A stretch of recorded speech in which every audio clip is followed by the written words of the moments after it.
Hey church, today we're going to talk about chapter 16 of Matthew.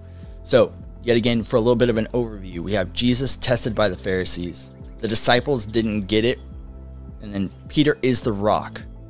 So, let's start off with this. In the first part of this chapter, we see, beware the leavenous teachings of the Pharisees and the Sadducees. This is what Yeshua is telling to his disciples. Of course, there's the whole thing about the bread and that.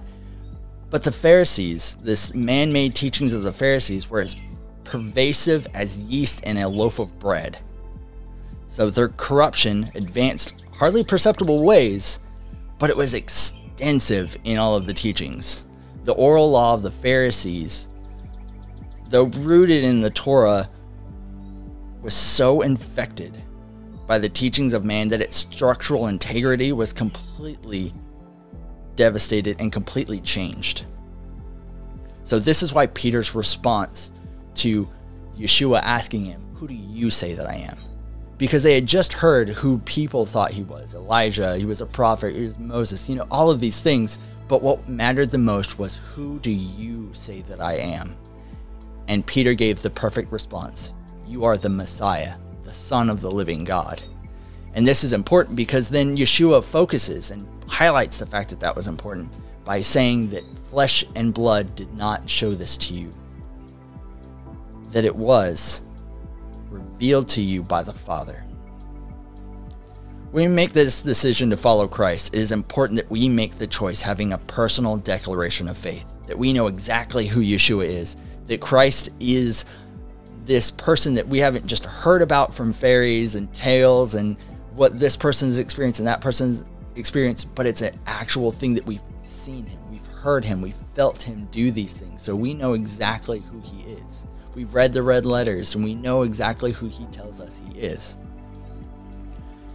So that's why we have to have this declaration of faith. But unfortunately, human nature kicks in a little bit too often, and we expect something of Christ. So we're going to look a little bit further in this chapter of Matthew, where after Peter has professed Yeshua as the Messiah, he then 7 verses later is called Satan by Yeshua. So how is this possible? How can we defeat this in our own lives? There's a habit that is way too common within us as believers, where we go to church, we hear the songs, we're in praise, we spend moments of prayer, we say all these things with our mouth that who he is. We have read the red letters, like I said, of exactly his testimony of who he is. But then we get out in the parking lot after service, and our self-centeredness and self-esteem comes in the way. So then we have like a struggle that happens, and then suddenly we doubt Christ. An argument happens, and we forget to be an example of grace. We put our ways on Christ and expect something that would be against his character, against his nature. This is why we must pick up our cross. Our cross isn't this task that we've been given that's way too hard. It is literally just the Great Commission. That is our cross, to go and tell the nations of people who Christ is, who he will give himself to be an example of. So we pick that up and we die daily to our flesh. We die and have death to our desires, our nature, our tendencies, death to our mental and spiritual strongholds, and death to the picture of who Jesus has been to us. Let our picture of Christ be exactly who he proclaims himself to be, not something that we think we should be receiving. When we think of what man has told us to receive, that's why the Pharisees were so close yet so far away. They saw him, they saw the miracles, but they weren't able to grasp who he was.